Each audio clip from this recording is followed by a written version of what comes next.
The mega seizure of Mega Upload. What does the government takedown of the popular hosting site mean for internet freedom and copyright law? Apparently, the government doesn't need a law to stand in their way of going after people for copyright infringement. Days after SOPA and PIPA were voted down, the government bypassed criminal courts to shut down and seize the assets of the website over what they see as copyright infringement. So is this an overstepping of federal authority? And what does it reveal about the revolving door relationship between government and commercial interests? Eric Goldman is an associate law professor at Santa Clara University and director of High Tech Law Institute, and he joins me now. Eric, what does this say about the federal overstepping of law?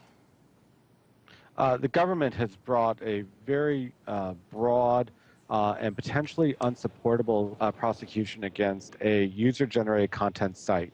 We're all trying to figure out if this is the new wave of the government trying to establish its control over the user-generated content community, or if this is a one-off.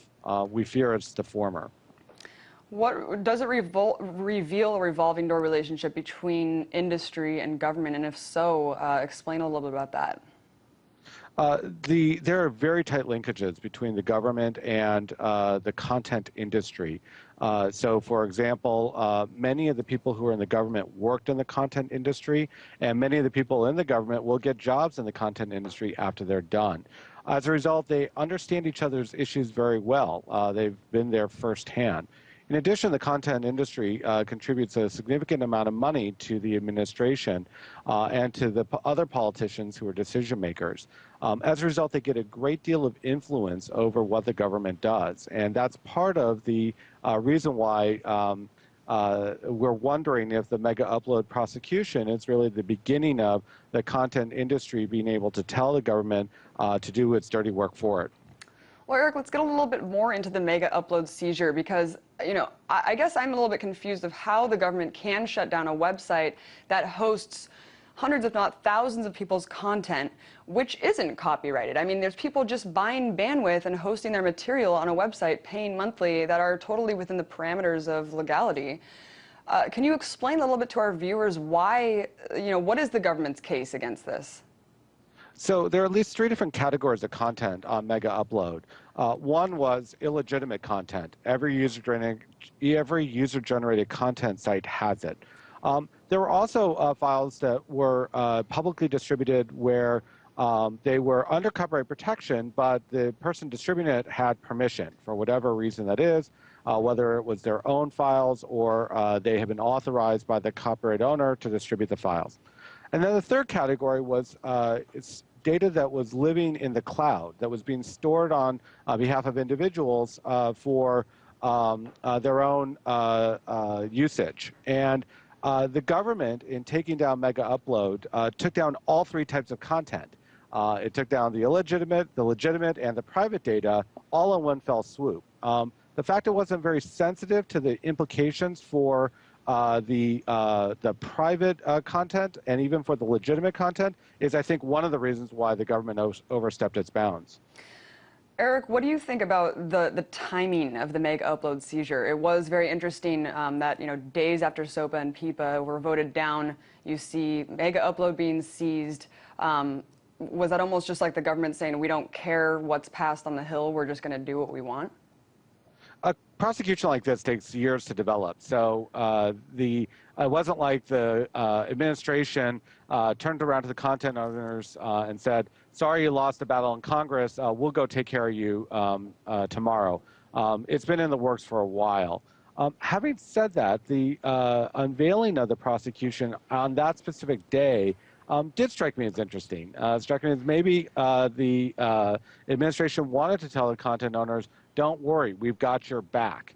But even if it wasn't, even if the timing was pure coincidence, it still shows that there's that tight revolving door between government and the content owners. Whether or not Congress will act, the content owners have the ability to steer the actions of the administration. So it almost reinforces how irrelevant Congress is on that topic. What about TV Shack, though? I mean, that's just a website. We're talking about a website that just links to other websites that host copyrighted material. Isn't that just a slippery slope? I mean, SOPA was voted down, yet they're taking down a website that isn't hosting copyrighted material itself? So the linking sites are one of the main things that sticks in the craw of some content owners, because the sites can generate a lot of traffic to an illegitimate file, but the site owner can say, I didn't actually upload the file, I don't download the file, it's not my problem. So we're seeing increasing enforcement actions by content owners against linking sites. They are definitely aware of it. The problem is that many content owners are going to linking sites and trying to beg the linking site operators to promote the files of the content owners. They understand that the linking sites are very effective at generating traffic and attention for the works that are linked. And so on the one hand, they're saying, content owners are saying, let me have the ability to shut down these sites whenever I want. On the other hand, they're saying, please, please, please promote my files. That's going to make me more money. And the fact that content owners and the government are trying to have it both ways is untenable. In the end, I think that we need to be much more sensitive to the role of the linking sites than we're seeing today. Well, you said yourself, I mean, the industry and the government go hand in hand. There's so much collusion going on, as you say. So what's next for the battle of internet freedom? Are we going to see more legislation, do you think, being pushed through? Is this fight never ending? Well, the fight is never ending, but it's not going to end in a good way for us as consumers or us as users of the internet. In order for us to defeat SOPA, we not only have to beat it in Congress, we have to beat it everywhere else the battle is being fought. And it's being fought in multiple venues. It's being fought in the international treaties and trade agreements. It's being fought in the courts today, where content owners are bringing lawsuits and getting judges to agree to remedies that are identical to what Congress rejected in SOPA. They're being brought today in private agreements where companies are agreeing voluntarily to do the work of the content owners. And so the battle will be never ending. Content owners will always want more control, but the battle doesn't turn out well for us because we as consumers will lose in at least one, if not many, of those other fora.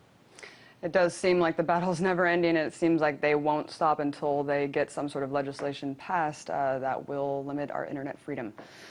That was Eric Goldman, Associate Law Professor at Santa Clara University and Director of High Tech Law Institute.